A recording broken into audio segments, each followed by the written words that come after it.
The early months of the Second World War, Nazi Germany's Kriegsmarine sends out merchant raiders to attack Allied shipping.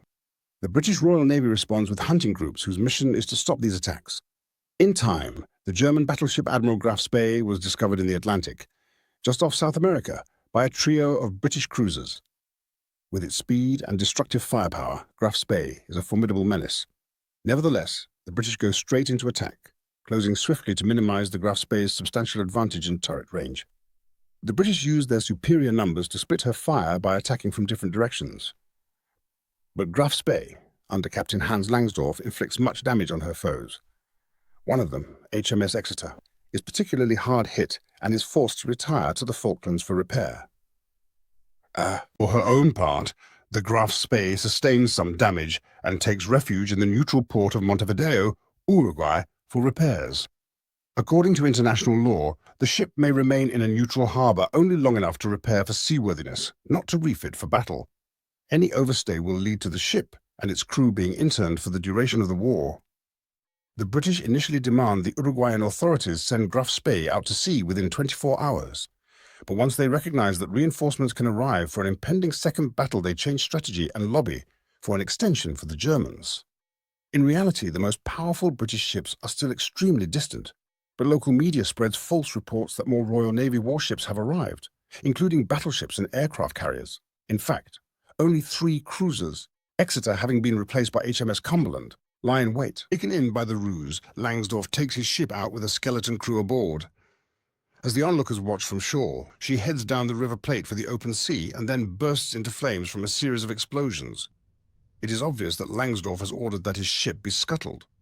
This is a relief to the Royal Navy fleet, which reports many a life has been saved today. At the story's end, Langsdorff is personally complimented by the British for his humane decision.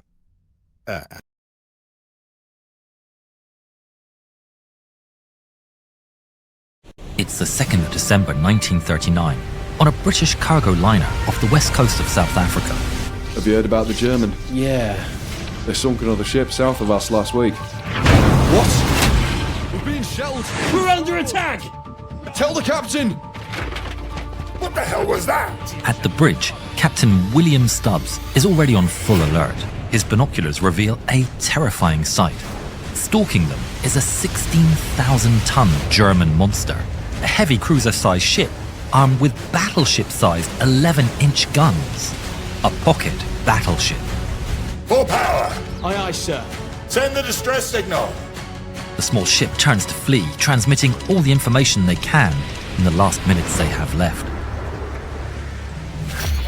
A light shines from the enemy, blinking in Morse code. They're ordering us to cease transmission. To hell with that! Keep transmitting! Make sure every ship in the region knows they're here! Aye, aye, sir. Captain Stubbs keeps watching the enemy growing on the horizon. The ship's massive 280mm guns are aiming straight towards him. He recognizes that profile. It's the Admiral Graf Spee. It's the Spee! Put that in the transmission! Pocket battleship Graf Spee! Yes, sir. They keep sending all the information they can, dragging on the encounter until the fearsome warship is right on top of them. Continued resistance would be dangerous. Stubbs has no option but to surrender. Cut power and stop transmitting. It's over. The Doric Star falls quiet. Aboard the German warship, Captain Hans Wilhelm Langsdorff watches as his men board the small cargo ship. They take the crew captive and bring them aboard the heavy cruiser before proceeding to ransack the ship and set up scuttling charges. It's a practice procedure at this point, one that Langsdorff is all too happy to see completed with professionalism. Gut gemacht. Back on the upper deck, Captain Stubbs is singled out and taken to the brig. Behind him, massive explosions wash across the waves, followed by cheers from the German sailors.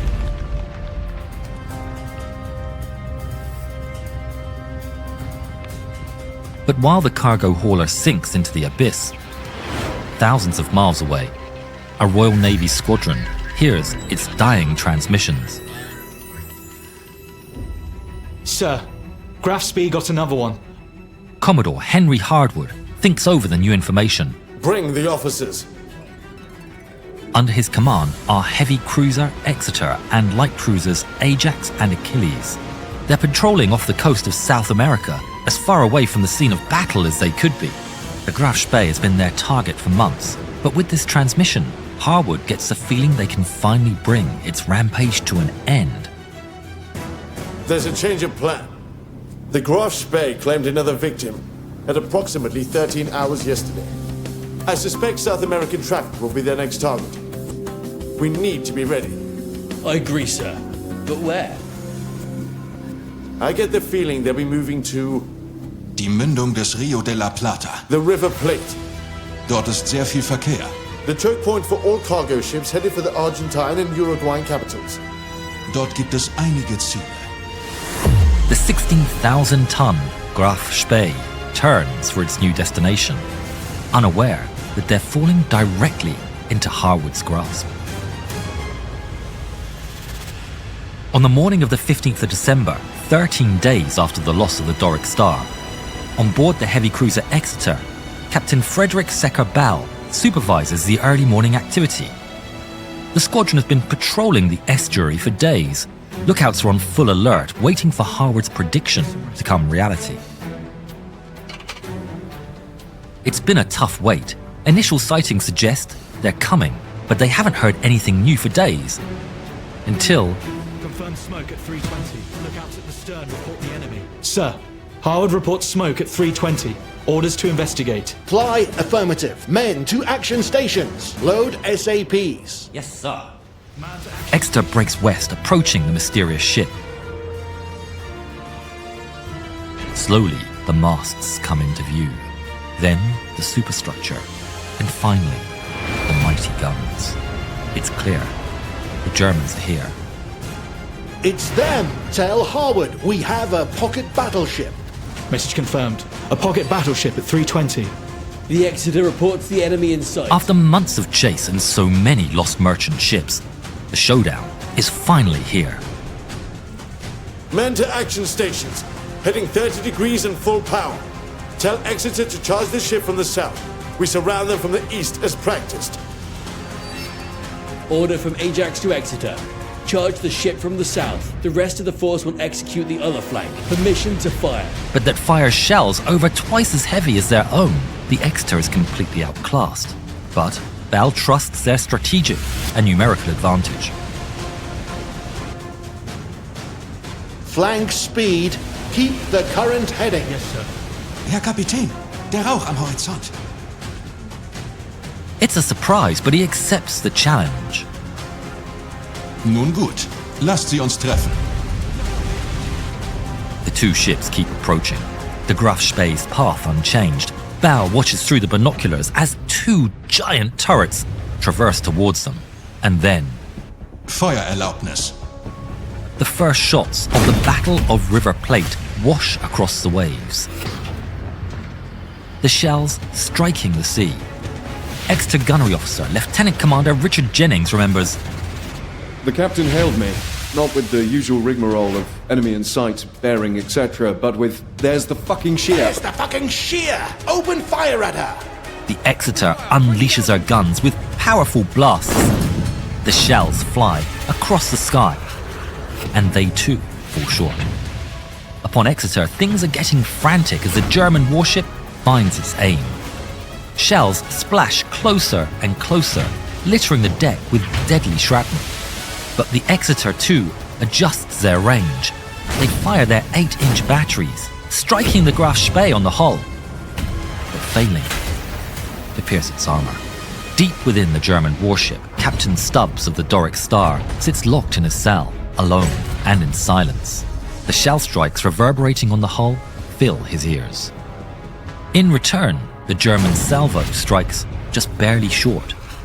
The massive shells detonate just a few yards away with awe-inspiring power. The shock and shrapnel so powerful, it takes out Exeter's radio.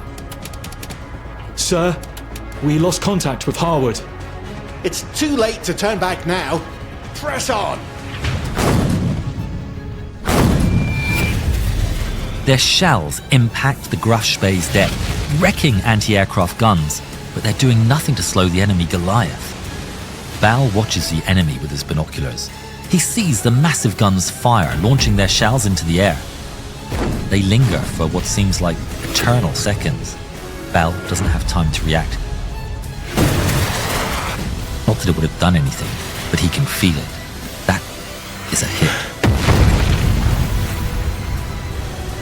The brutal impact takes out the turret, and the shrapnel flies towards the bridge. The fragments punch effortlessly through the bridge's thin walls, to tragic results. Bal finds himself on the floor, dazed and surrounded by the fallen. Somehow, through sheer luck, he's largely unhurt.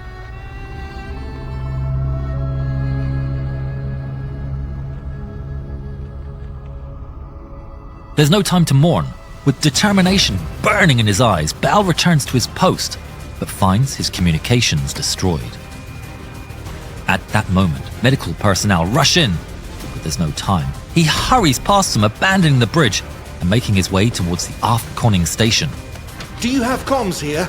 No, sir. We've lost them. He looks around and calls for the first sailor he sees. You, come over. Have no comms. Tell the port torpedoes to prepare to launch when the enemy comes into view. And the men at the rudder to steer 25 degrees The unknown starboard. sailor salutes and runs off. He rushes for someone else. On his way back to the bridge, Bal continues to recruit more sailors, re-establishing communications with the entire ship. You, ask the damage control officer for updates. You, tell the magazines I have no comms. Any emergency they need, send me a runner and find someone to tell the same thing to the aft turret.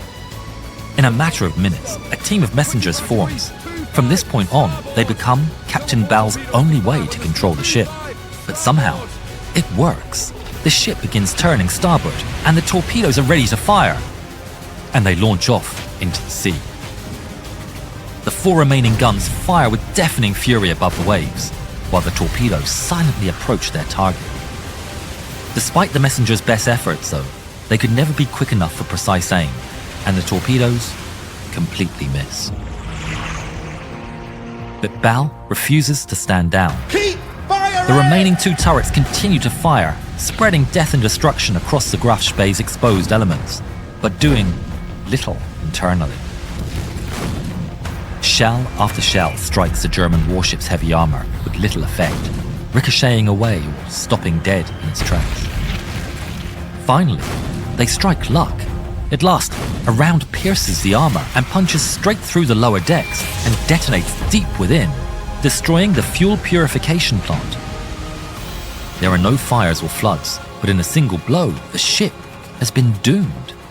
Unable to purify its vast stores of diesel, it has cut its usable fuel from days to hours. Not enough to return to Europe. But it does nothing to hamper their combat strength. Another salvo falls on the battered heavy cruiser. One shell slamming into the A turret and another punching through the hull. The second shell explodes within and sets fire to an ammunition storage rack. The brave sailors in the station rush for their extinguishers, quelling the flames before a catastrophic fire and explosion could be unleashed. The strike silences Gunnery Officer Richard Jennings' last turret. He decides to abandon his position as director of the control tower and run through the chaos, reaching the Exeter's last working main gun. To the turret crew's astonishment, Jennings climbs to the top of the turret and starts